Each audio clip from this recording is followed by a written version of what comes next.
Baik, kita teruskan pada tajuk yang berikutnya, sifat makanan, minuman dan juga tidur Rasulullah sallallahu alaihi wasallam yang sempurna.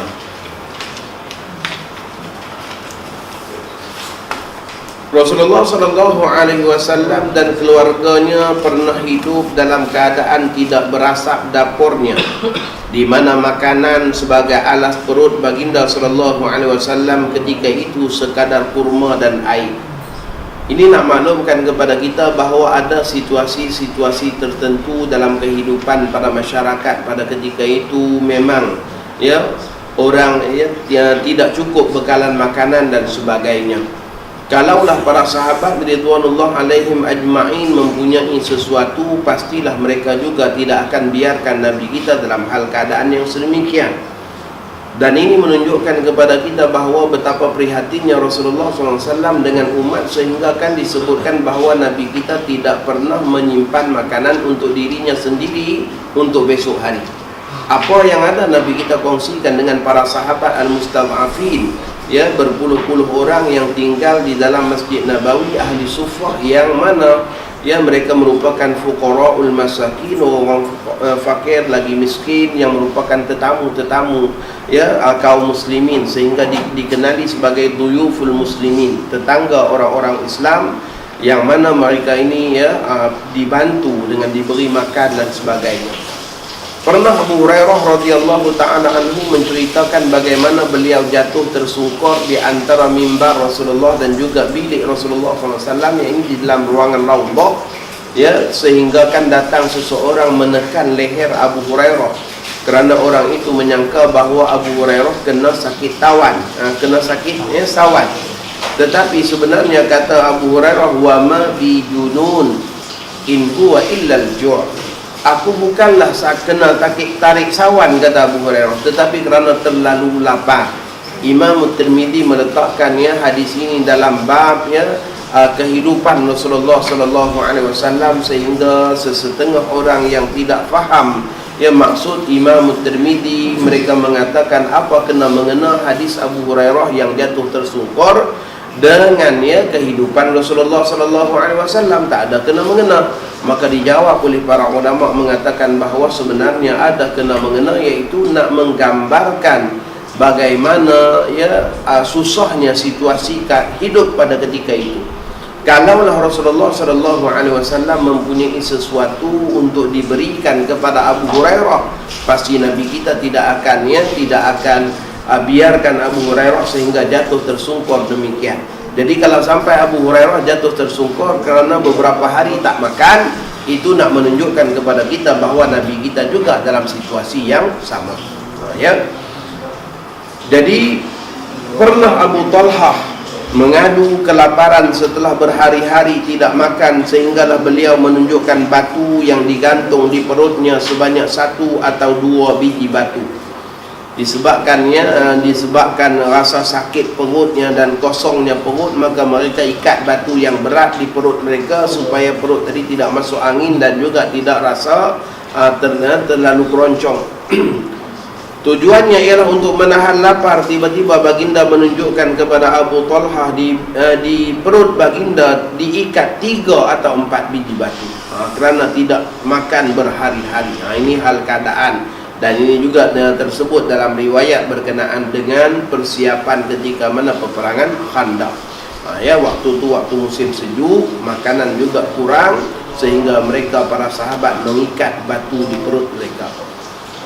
Daripada Simak ibni Harb katanya, aku mendengar Nu'man ibni Bashir bersabda, alastum fi ta'amin wa syarabin ma syi'tum laqad ra'aitu nabiyyakum sallallahu alaihi wasallam wa ma yajidu minad daqli ma yamla'u batna. Tidakkah kalian mempunyai makanan dan minuman yang kalian perlukan? Sesungguhnya aku telah melihat Nabi kalian tidak mempunyai sebarang makanan sekalipun sebiji kurma kering untuk mengalas perutnya. Jadi ini kata Nu'man bin Bashir, beliau pernah tengok Rasulullah ni sampai tak ada apa untuk dimakan. Dan ini juga hadis-hadis berkenaan dengan susah payahnya hidup Rasulullah sallallahu alaihi wasallam, bukanlah menggambarkan kepada kita bahawa mulianya kehidupan miskin. Tidak begitu. Sebab berapa ramai di kalangan para sahabat yang kaya raya, yang mana dengan kekayaan mereka itu telah mereka khidmatkan untuk agama. Sayyidina Utsman dengan 200 ekor unta untuk peperangan Tabuk. Dan begitulah juga dengan Abu Bakar As-Siddiq yang semua hartanya diberikan fi sabilillah. Begitulah juga dengan Sayyidina Utsman dan Sayyidina Abdul Rahman bin Auf, masya-Allah, dengan kekayaannya, maka diberikan kekayaannya tadi itu untuk menyenangkan kehidupan para sahabat. Bahkan seluruh daripada ummahatul mukminin, istri-istri Rasulullah SAW tu dibiaya oleh Abdurrahman bin Auf selepas wafatnya Rasulullah SAW. Jadi maksudnya orang-orang ini menggunakan kekayaan mereka untuk Islam dan juga untuk kaum muslimin. Jadi bukanlah kita katakan kekayaan itu suatu perkara yang buruk, dan begitulah juga bukan kemiskinan itu suatu yang mulia. Apa yang nak ditunjukkan dalam hadis-hadis berkenaan dengan kehidupan Rasulullah SAW yang serba berkurangan, nak menunjukkan yang pertama kepada kita bahawa Nabi kita yang pertama, Nabi kita bukanlah sebagai seorang pemimpin yang mengambil kesempatan daripada kedudukan yang baginda SAW ada. Ini bukti yang jelas menunjukkan betapa zuhud dan betapanya baginda SAW begitu qanaah dalam kehidupan, sehingga Nabi SAW hidupnya serba kekurangan. Dalam hal keadaan kalau Nabi kita nak apapun, para sahabat akan usahakan, para sahabat akan ikhtiarkan, tetapi tidak itu yang dilakukan oleh baginda SAW. Jadi gambaran kehidupan Nabi kita yang miskin ataupun Nabi kita yang dalam serba kekurangan ini, yang pertama kata para ulama untuk menunjukkan mulianya sikap wara', mulianya sikap wara'. Yang kedua, untuk menunjukkan mulianya sifat zuhud. Baginda SAW zuhud dengan dunia, yang ini tidak haloba dengan kemewahan dunia. Yang Nabi kita halobakan ialah dengan pahala akhirat dan juga dengan kemuliaan di hari akhirat. Dan yang ketiganya ialah mulianya sifat qanaah. Sifat qanaah maksudnya merasa cukup dengan rezeki pemberian Allah Subhanahu wa taala, tidak pernah merungut dengan kemiskinan. Itu sifat qanaah. Dia tak merungut dengan apa? Dengan kemiskinan. Sebab apa? Sebab orang yang qanaah ni dia sedar rezeki dia adalah milik Allah Subhanahu wa taala.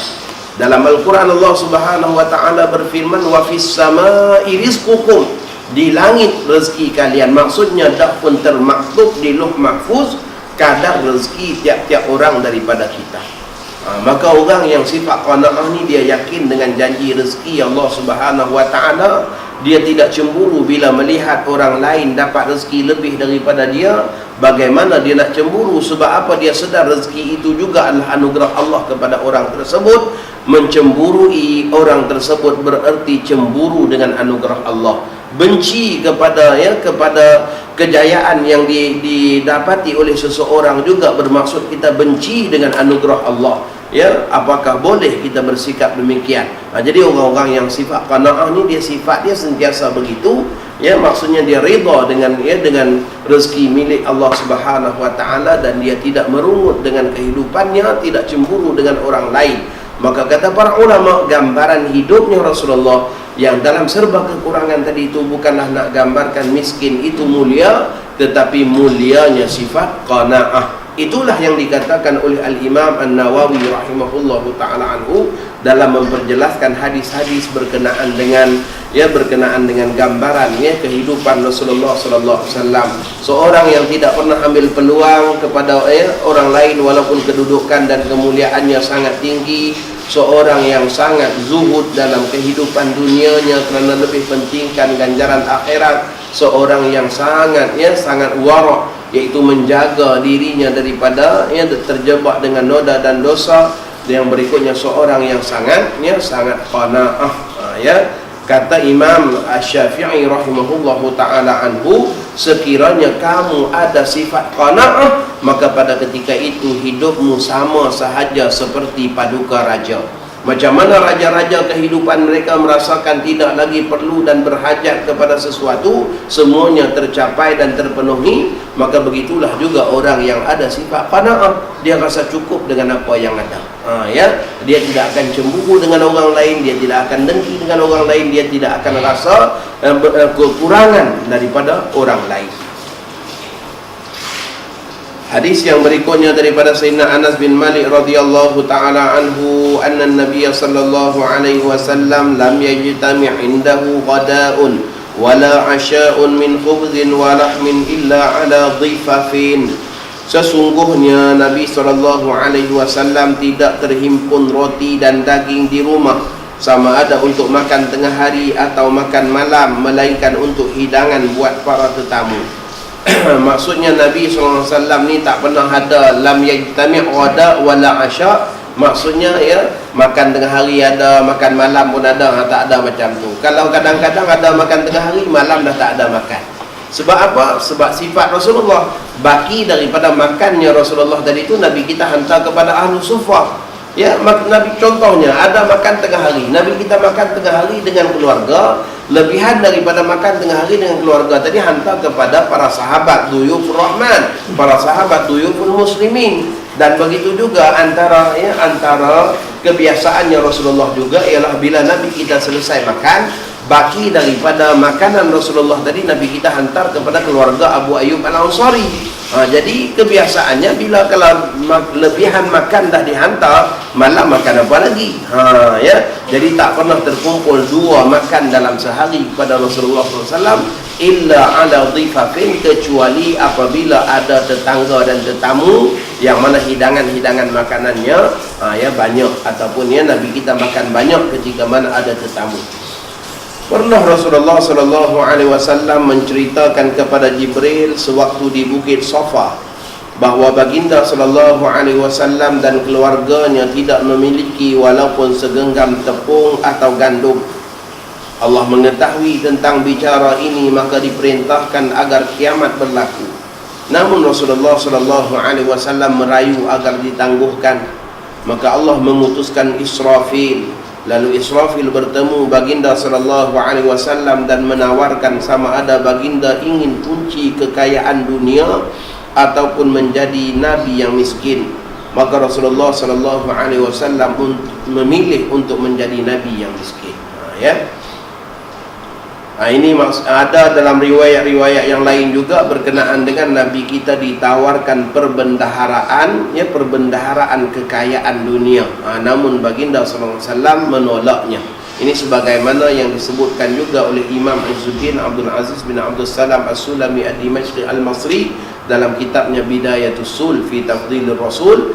Di antara salah satu daripada 40 kemuliaan dan kehebatan Rasulullah ialah Nabi kita pernah ditawarkan akan perbendaharaan kekayaan dunia.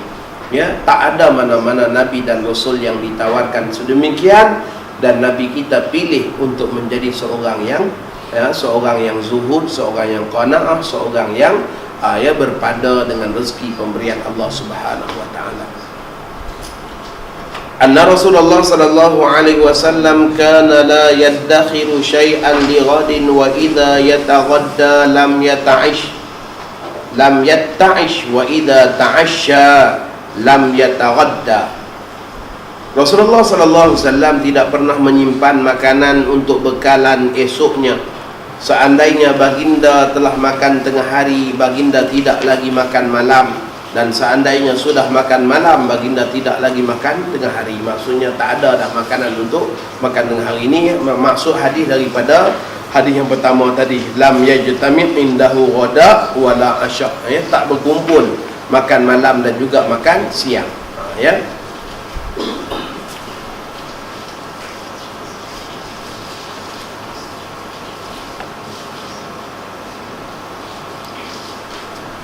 Roti baginda Nabi SAW, begitu banyak sekali riwayat-riwayat hadis yang menyatakan tentang sifat roti baginda SAW yang begitu dhaif dan seadanya. Ia diperbuat daripada tepung yang kasar dan tidak diayak. Bahkan mereka hanya meniup habuk-habuknya dan memilih antah-antah yang ada. Ya, jadi disebabkan pada ketika itu tak ada manakhil. Manakhil ni maksudnya pengayak, ya, pengayak yang boleh mengasingkan kulit gandum dengan gandum yang bersih, yang dah pun kita katakan terkupas kulitnya. Jadi macam mana kata mereka, kami hanya letakkan dalam pengayak, lalu dibiarkan angin tiup. Sekadar mana yang ditiup angin, sekadar itulah yang dibersihkan gandum mereka. Maka gandum pada ketika itu tidaklah berkualiti sebagaimana gandum di zaman kita yang diayak halus, ya, suci dan bersih, ya, murni dan bersih. Dan di zaman tersebut masih bercampur antara antah-antahnya, hampasnya dan juga kulitnya, sehingga ya bila diadun, dibuat roti itu jadi keras dan agak kasar. Menurut Qatadah, Rasulullah sallallahu alaihi wasallam tidak pernah makan di tempat yang tinggi, ya. Khiwan, ya, khiwan. Nabi kita tak pernah makan makanan yang dihidangkan di meja dengan hidangan yang istimewa dan roti yang lembut daripada tepung yang halus. Nabi kita juga tak pernah makan roti yang lembut halus. Ya, makanan roti kita ni roti yang keras lagi, ya, lagi kasar. Jadi ya, baginda sallallahu alaihi wasallam tak pernah makan makanan yang dihidangkan, ya, pada khiwan, ya, pada meja, dan juga tidak makan makanan yang dihidangkan dalam bekas-bekas kecil. Maksudnya pinggan, mangkuk, piring dan sebagainya.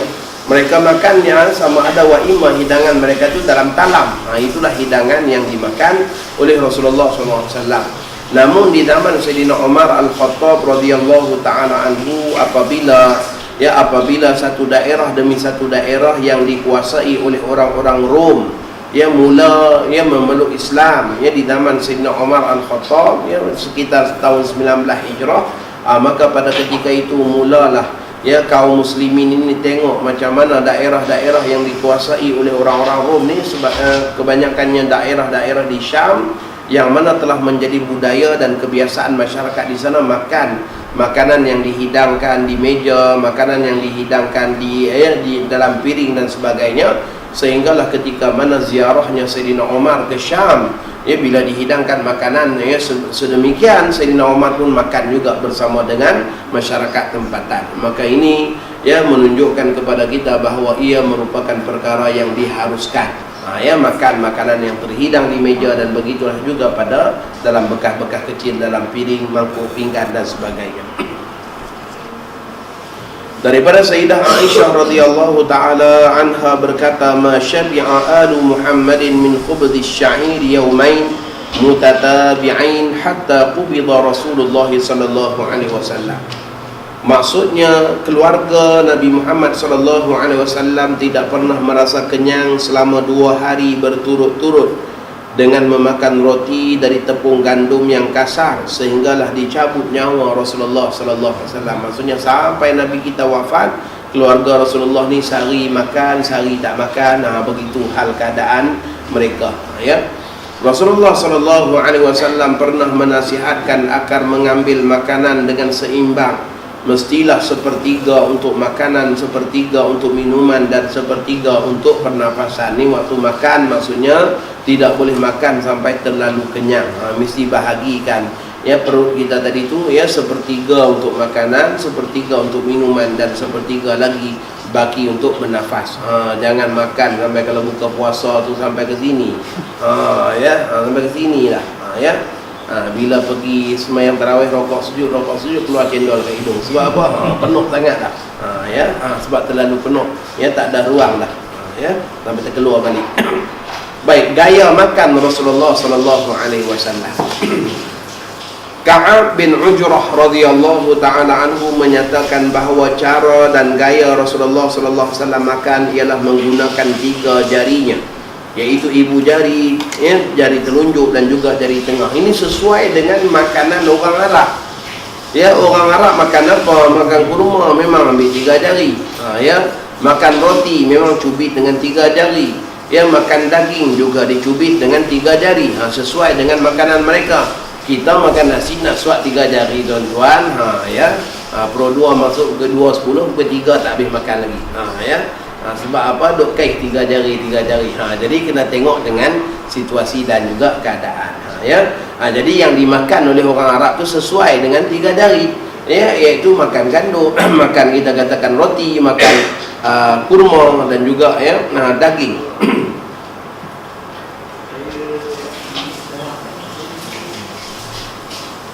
Kemudian baginda akan menjilatnya sebelum dicuci jari-jari tersebut. Jadi kalau kita nak ambil juga sunnah makan dengan 3 jari, itu maksudnya awal-awal makan suaplah dengan 3 jari.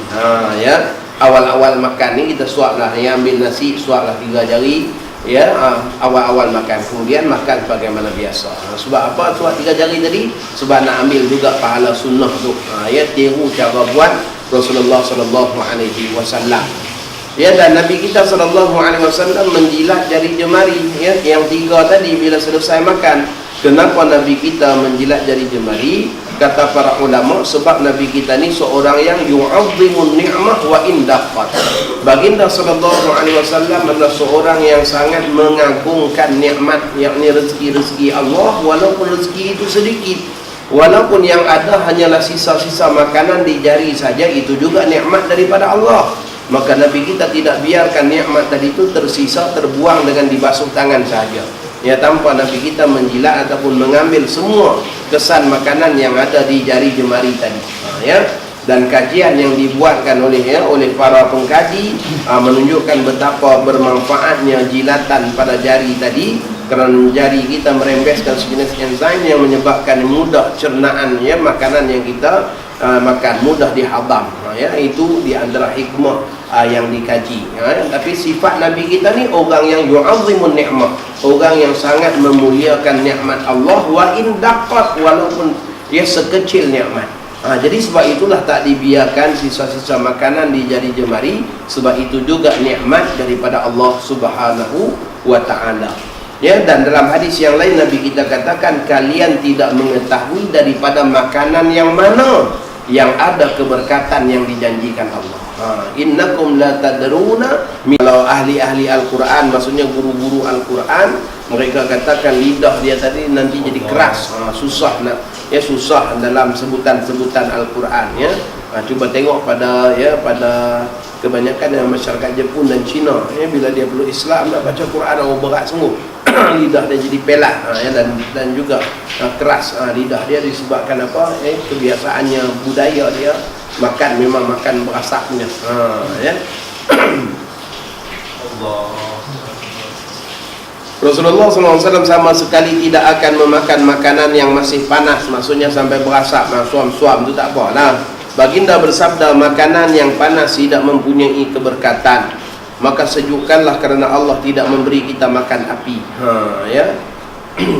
Diriwayatkan oleh Ibnu Umar bahawa ketika makan, Rasulullah SAW akan duduk menghimpunkan kedua lututnya dan kedua belah kaki sambil duduk duduk orang sedang solat. Seperti duduk orang sedang solat, duduk macam duduk tasyahud awal tu, cuma disilangkan lutut di atas lutut dan kaki di atas kaki. Ini duduk bersila pula. Ya. Juhaifah pula meriwayatkan bahawa baginda sallallahu alaihi wasallam bersabda, aku tidak pernah makan sambil bersandar. Ya, amma ana fala aqulu muttaqi'a. Dalam satu hadis Nabi kita katakan, adapun aku tidak akan makan bersandar. Ulama mengatakan makan dalam hal keadaan bersandar hukumnya makruh. Sandar macam mana ni? Bukan duduk sandar kat kursi itu. Sandar di sini ialah cara duduk orang Arab, iaitu mereka bersandar pada wisadah. Wisadah ni bantal-bantal besar yang dibuat untuk disandar oleh orang Arab, selalunya diletak di tepi-tepi dinding. Ya.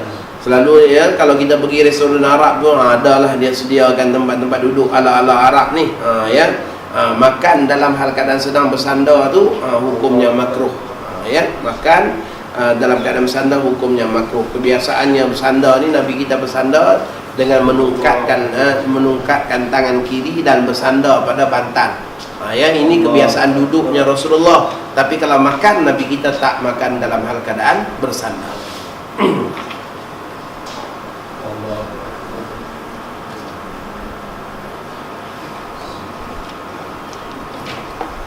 Ibnu Majah pula meriwayatkan bahawa Nabi SAW menegah makan dalam keadaan menongkat dagu. Makan je orang malas tongkat dagu, nak mamah orang payah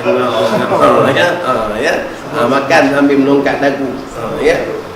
Menurut Ibnu Adi bahawa baginda amat marah orang yang makan dengan tangan kiri. Makan dengan tangan kiri juga Nabi kita marah. Dan ini menunjukkan kepada kita tegahan makan dengan tangan kiri daripada Rasulullah SAW. Bukan disebabkan kotoran pada tangan kiri dan sebagainya. Hari ini ada orang yang merasakan bahawa mereka lebih pakar daripada ulama-ulama dulu. Mereka katakan tegahan makan dengan tangan kiri itu hanyalah disebabkan zaman dahulu orang istinja dengan batu. Jadi tangan itu tak bersih, maka dengan sebab itulah Nabi kita tegah makan dengan tangan kiri. Kalau itu sebagai alasannya, maka Nabi kita SAW pasti Nabi kita pesan suruh basuh tangan bagi bersih aja. Apanya payahnya? Kalau boleh makan dengan tangan kiri, Nabi kita pasti maklumkan nak makan dengan tangan kiri boleh basuh bagi bersih. Ini tidak, larangan tu larangan secara mutlak.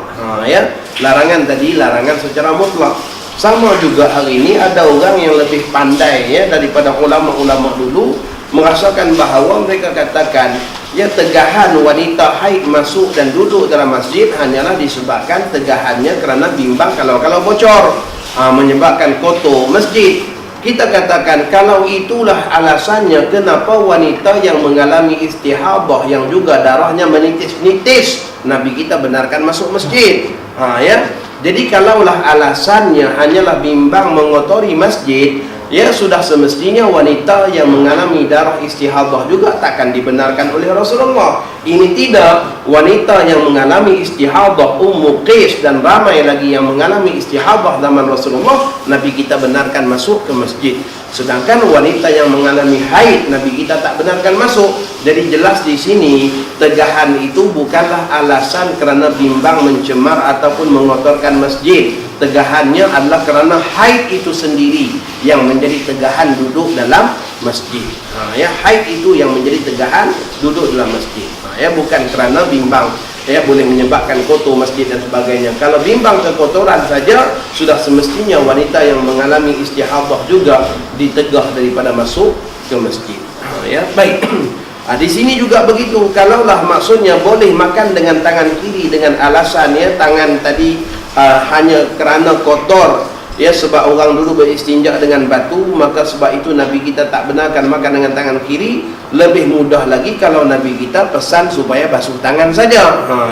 Tidak perlu sampai Nabi kita menyumpah seseorang. Apabila seorang lelaki Nabi kita suruh makan kul biyaminik, makan dengan tangan kananmu, maka kata beliau, aku tak mampu ya Rasulullah untuk makan dengan tangan kanan, tak biasa. Maka Nabi kita katakan wala mastata'ta, kalau demikian kamu selama-lamanya tidak akan mampu lagi. Maka pada ketika itu juga tangan kanannya sampai keras, tak boleh lagi nak dibengkokkan untuk suap makanan. Jadi kalaulah kita katakan tadi alasannya hanyalah kerana tangan kiri yang kotor tadi, sudah semestinya sampai Nabi kita tak menyumpah macam tu. Cukup Nabi kita katakan okey basuh saja dan makan dengan tangan kiri. Ini menunjukkan kepada tegahan makan tangan kiri. Dan begitulah juga dalam hadis yang lain disebutkan inna syaitana ya'kulu bishimali, sesungguhnya syaitan makan dengan tangan kirinya. Itu di antara alasan-alasan yang merupakan tegahan kepada makan dengan tangan kiri.